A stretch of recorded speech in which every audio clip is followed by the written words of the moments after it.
इतनी बार आप खामियाजा भुगत चुके हैं, लेकिन बाज ही नहीं आते। पनौती, पापी, तमाम तरह के इस तरह के अपशब्द जो इस्तेमाल करते हैं, इसका खामियाजा तो इतनी बार दे चुके हैं। और कितनी लालसा है आपको इसका खामियाजा भुगतने की, क्योंकि अब तो इलेक्शन कमीशन का भी नोटिस आ गया है। मैं पूछना चाहती हूं, इंडी गठबंधन, और मुझे पुराना वाला जवाब मत दीजिएगा कि प्रधानमंत्री ये कहते हैं वो कहते हैं, उनसे पहले कहो फिर हम बंद करेंगे। मैं सीधा सवाल पूछ रही हूं, इंडी गठबंधन ने कहा था कि वो देश को बचाने के लिए आ रहे हैं, नई मोहब्बत की राजनीति लेकर आ रहे हैं। ये आपकी मोहब्बत क्या पनौती में डूब गई है? पहले तो ये बताऊं नाविका जी, वो इंडिया गठबंधन है। आप नाम कहीं कुछ भी रखिए, नाम बदले नहीं जाते। दूसरा, पनौती का अगर मतलब देखा जाए तो कठिन, कठिनाई। और 2014 से देश जब से आजाद हुआ तब से इस हर हिंदुस्तान में व्यापार पे कठिनाई आ गई, नौकरी पे कठिनाई आ गई, लोगों के फ्रीडम ऑफ स्पीच पे कठिनाई आ गई, सामाजिक समरसता पे कठिनाई आ गई, सोशल फैब्रिक पे कठिनाई आ गई, देश के व्यापार में कठिनाई आ गई, देश की जीडीपी पे कठिनाई आ गई। कठिनाई चल रही है। आंकड़े जो दिखाए जाते हैं वो फैक्ट्स नहीं है, ये मैं नहीं कह रहा। इन आंकड़ों पे डाल के देखेंगे तो पूरा देश जानेगा। अब आप आ जाइए, अगर उस पर बात आती है कहने पर, तो प्रधानमंत्री एक संवैधानिक पद होता है, वो आदर्श होते हैं, वो विश्व गुरु हैं। राहुल गांधी तो अब ना किसी संवैधानिक पद पे एक सांसद हैं, और कांग्रेस को कहते हैं कि कांग्रेस मुक्त भारत है। जब प्रधानमंत्री कहते हैं कि मूर्खों के सरदार, जर्सी गाय, 50 लाख की गर्लफ्रेंड, और अगर मैं और सारी चीजें बताऊं, टाइम्स नाउ कहता है आपका तो है ही, लेकिन अगर वो अमेरिका वाला जो है वो बताता है कि देश के प्रधानमंत्री किस तरह की भाषा इस्तेमाल करते हैं। दीदी, ओ दीदी। बंगाल में 70 करोड़ महिलाओं को अपमानित करते हैं, दीदियों ने जवाब दे दिया, डबल बहुमत से जिता के लाए। अमित शाह जी ने राजस्थान में क्या कहा, राहु केतु।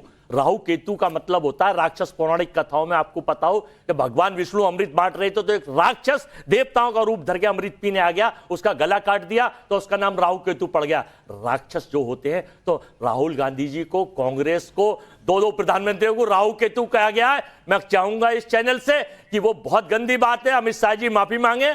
उनके खिलाफ मैंने जयराम रमेश जी को कहा है कि चुनाव आयोग आचार संहिता में जाए और मुकदमा कहा है गहलोत साहब क्या कि इनके खिलाफ मुकदमा दर्ज होना चाहिए। अजय वर्मा जी, मैंने आपसे सवाल पूछा था कि आज की बात करिएगा, आप फिर फ्लैशबैक में चले गए और आप कह रहे हैं मतलब समझाएंगे, तो मैं मतलब समझाए देती हूं। ये मतलब डिक्शनरी में क्या है, आपकी डिक्शनरी नहीं, कांग्रेस की डिक्शनरी नहीं, जो असली हिंदी शब्दकोश होता है उसमें क्या गया है। उसमें कहा है पनौती शब्द उस इंसान या वस्तु के लिए इस्तेमाल किया जाता है जो अपने आसपास के लोगों के लिए बुरी सूचना की वजह बनता है, यानी कि इंग्लिश में बैड ओमेन कहा जाता है। अब आप कह रहे हैं कठिनाई होता है। वाह, इतनी मासूमियत आपकी कि बस हम तो बिल्कुल इंप्रेस हो गए आपकी मासूमियत से। लेकिन शहजाद पूनावाला, राहु केतु का मतलब समझा रहे हैं हमें। राहु केतु तो फिर प्लैनेटरी मूवमेंट्स हैं, प्लैनेट्स के नाम हैं। अब उस पर इन्हें कष्ट है, लेकिन पनौती को कहते हैं ये कठिनाई है। जवाब दीजिए।